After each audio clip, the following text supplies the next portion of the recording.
Es algo así como para querer darle con la enramada a él, porque estaba poniendo a Jesús, lo estaba rebajando a la altura de Moisés y Elías. Jesús no es un iluminado más, ni Jesús no es un líder religioso más. Él es el Hijo de Dios.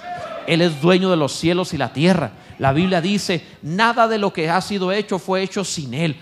Todo por Él fue hecho, por Él y para Él, dice la palabra de Dios. Y no existe nada que Él no haya hecho. Él es el Señor.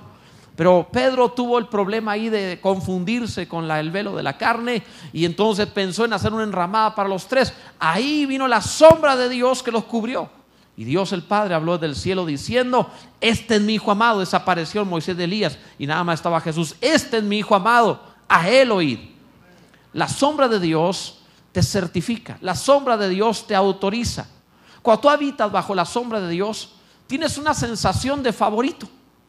Tienes un sentir como de que Dios está a tu favor, como que Dios está contento contigo. ¿A quién le gustaría vivir todos los días de su vida sintiéndose aprobado por Dios? ¿Verdad? Yo sé que yo soy el favorito de Dios, pero Dios hace sentir favoritos a todos. Y entonces, qué bueno que te haga sentir favorito. De todas maneras, Dios sabe que yo soy el favorito, pero que te haga sentir también, ¿verdad? Es decir, cuando la sombra de Dios los cubrió, la sombra de Dios vino a traer una certeza y dijo: este es mi Hijo amado. Cuando tú estás cubierto por Dios, eres incomparable y te hace sentir único y te hace vivir especial y te dice cosas que pareciera como si nada más tú y Dios existieran. Te hace sentir único, bendecido, favorito, especial, fuera de serie, como sin pecado, como sin fallas, como sin error. Sabes que eres su hijo cuando estás bajo su sombra. Él te hace sentir especial, te habla al corazón palabras de amor que jamás oirás, te hace sentir feliz, te hace sentir en paz, te hace sentir contento. Vives tu vida de verdad con la cara al sol, por decirlo así, lleno de alegría, lleno de felicidad, lleno de paz. Sabes que tu vida tiene sentido porque estás bajo su sombra. Ahí te sientes como intocable. Esto es de lo que te estoy hablando. Vivir bajo la presencia de Dios te hará sentir seguro todo el tiempo. No tendrás temor de malas noticias. No esperarás lo malo sino el bien todos los días de tu vida, porque estás cubierto por Dios y Él dará testimonio de ti. No importa lo que otros digan, no importa cómo te equiparen otros, delante de Dios Él te dirá y Él te hará sentir favorito, único, especial. Bendito sea su nombre. Esto hace la palabra de Dios. Ahí tus complejos se van, ahí tus traumas se van, ahí tus temores se van, ahí te protege Dios. Esto hace la sombra de Dios. Qué maravilla, ¿verdad? Vemos que a Jesús, cuando fue introducido al mundo, la sombra de Dios dio testimonio: este es mi Hijo amado. Cuando salió del mundo, cuando fue ascendido, también lo cubrió la sombra de Dios y Dios dio testimonio. O sea, Dios te promueve cuando estás bajo su sombra. Dios te exalta cuando estás bajo su sombra. Cuando tú te pones debajo de Dios, Él te pondrá encima de los demás. Él es bueno. Tienes que creer en Dios, tienes que conocer a Dios, tienes que someterte bajo su mano. Te irá bien. La rebeldía es un mal negocio. La rebeldía es un mal negocio. La independencia de Dios es un mal negocio. La gente le va mal, todo es más complicado, pagas más, todas las cosas se complican, te metes en problemas, sufres más y te mueres antes. O sea, vives poco y mal vivido. Pero debajo de la sombra de Dios vives más y bien vivido, feliz y placentero. Gloria a Dios. El mundo, la verdad, no sabe vivir. Creen que para pasársela bien tienen forzosamente, ¿no han visto cómo están condicionados para estar felices? Que en sus fiestas necesitan forzosamente embrutecer sus sentidos para sentirse bien. Y si no se embrutecen, la fiesta no vale la pena. Y al otro día andan vomitando y les duele la cabeza y se sienten horrible. Algunos de ustedes les han platicado. Ninguno de ustedes anduvo allá, pero les contaron, ¿verdad? ¿A alguien le contaron? ¿Verdad? Algunos. ¿Quién levanta la mano? ¿Quién les contaron? ¿Verdad? Ajá, sí, algunos les contaron. Ellos no anduvieron ahí, pero han oído, han visto. Y la verdad es que no es buen negocio, se la pasan mal. Luego tienen que andar inventando mentiras, pierden sus familias, sufren vergüenza. La verdad es que, mira, hasta por YouTube no te conviene ser borracho. O sea, no vale la pena. O sea, en estos tiempos en donde todo es público, te conviene ser santo. En serio, te conviene ser limpio. Nada más por vivir bien, por pasársela bien. Son tiempos en donde no conviene portarse mal, conviene vivir bien. El que habita bajo la sombra del Altísimo. Ve cómo la palabra nos enseña que Jesús, cuando fue ascendido, el Señor lo cubrió y lo ascendió a los cielos. De la misma manera, cuando tú estás bajo su sombra, Dios te asciende, Dios te engrandece, Dios te bendice, la gente te respetará, tus hijos y tu esposa te admirarán, el mundo mismo te certificará que tú eres especial, te aplaudirán cuando entres y te llorarán cuando salgas de este mundo, porque eres alguien que habita bajo la sombra de Dios. Vale la pena, esta vida vale la pena. Esta vida es suficiente, esta vida es mucho mejor, vale la pena. Ahora, esto es habitar bajo la sombra. Te voy a mostrar algo especial. Le pregunté a Dios, Señor, le dije a Dios, no hay nada como estar bajo tu sombra. Y Dios me dijo, no, si hay algo mejor todavía. Y ¿en serio? ¿Qué es mejor que eso? Y Dios me dijo que yo te transforme a ti en mi sombra. ¿Cómo es eso? No lo entiendo. ¿A qué te refieres con eso?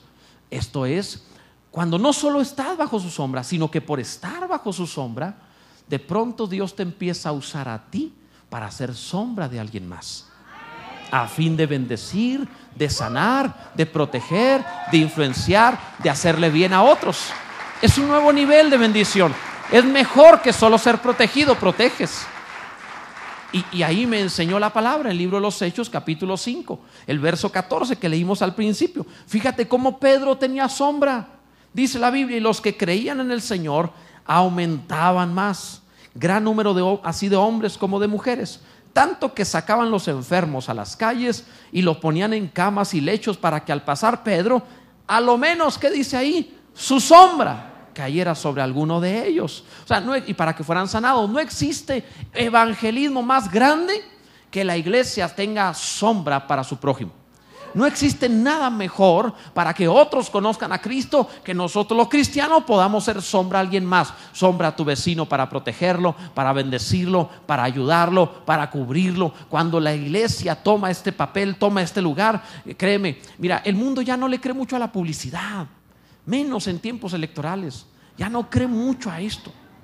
¿No se han fijado que que la publicidad ya viene a ser algo así como embotado en la mente de la gente? O sea, ve a la gente viendo la televisión y están viendo los comerciales y nadie está sorprendido.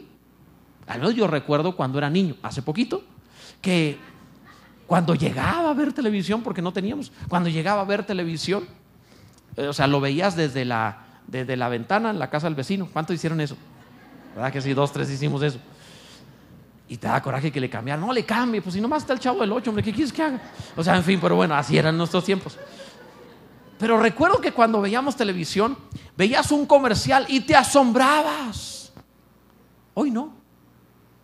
Hoy de pronto te presentan cada cosa en la publicidad. Úntese esta crema y va a bajar 3 tallas en la primera aplicación. No juegues, no es cierto. No es verdad. Y ahí tienes embaturándose todo, ¿verdad? Nomás se sienten así como las ballenas aceitadas, ¿verdad? Nada más. Pero no se bajó nada. No se han fijado en esas, pero publicidad así que se saca, y hay de cada clase de cosas, ¿verdad? De publicidad. Te venden un crayón para reparar las raspaduras del carro. Un crayón. Ahí ves una persona pintando. No juegues, o sea, ¿en serio? Te pasan a alguien con una maquinita que no hace nada de ejercicio y luego te pone un estómago casi como el del pastor. Y tú dices, no puede ser. No, espera, otra vez no entendí. No entiendo. Nada de grasa. Un lavadero bien hecho. Está durísimo. Mira, le pegaría aquí, pero lo rompo, o sea, con el estómago, pero te venden toda clase de cosas en la publicidad. Es impresionante la cantidad de absurdos que ves en la publicidad. Y la gente compra toda clase de cosas. Y de pronto se lleva unos defraudarse, ¿verdad? Es terrible, es cosa espantosa. De tal manera que la gente ha perdido confianza en la publicidad. Y cuando reciben un folleto, cuando reciben un volante, cuando ven un comercial, sea el evangelio, la gente lo toma igual y dice, ajá, sí, es verdad, ajá, seguramente. La iglesia no transforma a nadie con la publicidad. El mundo no transforma a nadie con la publicidad. Lo único que transforma al ser humano es cuando otro ser humano ha sido transformado por el poder de Dios. La gente no quiere publicidad, no quiere algo que le venda una idea. Es como los nuevos merolicos, que los han oído hablar, ¿verdad? Que no le miento, no, empiezan a decir un chorro de cosas así rapidito, ¿verdad? Y te venden todo, pomada de la campana. Oiga, ¿qué tenía la pomada de la campana que se utilizaba para todo? ¿Verdad? Servía para todo. No importa si te raspabas, si te quebrabas, si te quemabas, todo servía, ¿verdad? Y se lo untaban para todo, cuando no había más, ¿verdad? En fin. Yo recuerdo que un día me raspé, llegué con mi abuela y no te preocupes, sacó la pomada de la campana y me untó. Me dolía muchísimo y ahí está la viejita untando y suélteme y ahí está. En fin, me fui. Luego, otro día, entré corriendo porque buscaban a mi abuelo, creo que un cobrador, y entré, ¡abuela! Y me agarró otra vez. No, te raspaste, ahí está untando otra vez. No, que un cobrador que viene a ver a mi abuelo. Pero luego lo te untaban rápido, haz lo que fuera, como siempre me estaba raspando. En fin, pero en estos tiempos no puedes vender el evangelio como un producto de publicidad. La forma bíblica es lo que la palabra dice. Pedro tenía presencia y caminaba y su sombra tocaba vidas. Cristianos con presencia de Dios, que hacen sombra, tienen sombra de Dios, tienen influencia del cielo, que donde entran a un trabajo, a una oficina, a una escuela, a un hogar, a una fábrica, donde entren al lugar que ellos van, su vida tiene sombra, su vida tiene impacto, su vida hace algo con aquellos que lo conocen y dicen, bueno, la verdad tengo otras doctrinas, tengo otras ideas, pero tu manera de vivir, tu manera de ser toca mi vida, me hace sentir algo diferente. Yo quiero vivir eso que tú estás viviendo, y todos son sanados por la sombra de aquellos que tienen presencia de Dios en sus vidas. Esto es el evangelio del siglo XXI. El evangelio del siglo XXI no va a ser de otra manera, va a ser mediante la iglesia de Jesucristo, llena de la presencia de Dios, que sabe tocar las vidas de los demás. ¿Alguien aquí tiene presencia de Dios? ¿Alguien puede realmente decir, yo vivo bajo la sombra del Señor? Esta es la gente que va a cambiar las cosas. Vivir bajo su presencia. Los primeros cristianos tenían sombra de Dios. En el libro de los Hechos, capítulo 2, verso 46, nos dice, perseverando unánimes cada día en el templo, partiendo el pan en las casas, comían juntos con alegría y sencillez de corazón, alabando a Dios, teniendo favor con todo el pueblo. Y el Señor añadía cada día a la iglesia los que habían de ser salvos. ¿Cómo ganaron el mundo? Con la sombra de Dios, la influencia de Dios en sus vidas. Así ganaron el mundo. ¿Cómo perdió la iglesia el mundo? Cuando perdió la sombra de Dios, cuando perdió la presencia de Dios, cuando perdió la gloria de Dios. Esta es la forma. Cristianos verdaderos, auténticos, genuinos, que aman a su hermano, que bendicen a otros, que se volvieron inofendibles. Iglesia, vuélvanse inofendibles. En serio, vuélvanse intocables. Denle su corazón a Cristo. Que nadie pueda tocarte, que nadie te pueda lastimar, que nada te pueda afectar. Que vivas delante de Dios amando a tu prójimo. Y cuando tu prójimo más lata te da, mayor oportunidad de ser como Cristo tienes. Precisamente por eso. ¿No has visto que cuando Pedro negó al Señor es cuando le dio oportunidad al Señor de amarlo y de promoverlo? Pedro, ¿me amas? Después de negarlo, Señor, tú sabes que te amo, pastorear mis ovejas. Cada vez que tú te encuentras un hermanito que te traiciona, tienes oportunidad de amar, tienes oportunidad de ser como Jesús y tienes oportunidad de ser promovido. Es una buena oportunidad. Esta es la iglesia de Dios. Yo sueño con la iglesia de Dios, que sea una iglesia que tenga sombra, que tenga presencia. Una iglesia que a donde quiera que llega la gente dice, estos son cristianos, estos viven bien.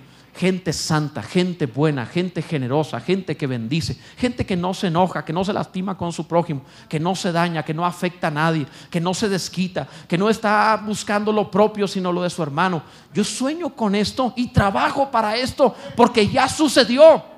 Sé que es posible. La iglesia ya lo vivió. Eran sencillos y se amaban y estaban juntos. Y yo sé que otra vez se puede hacer. Esta es la iglesia.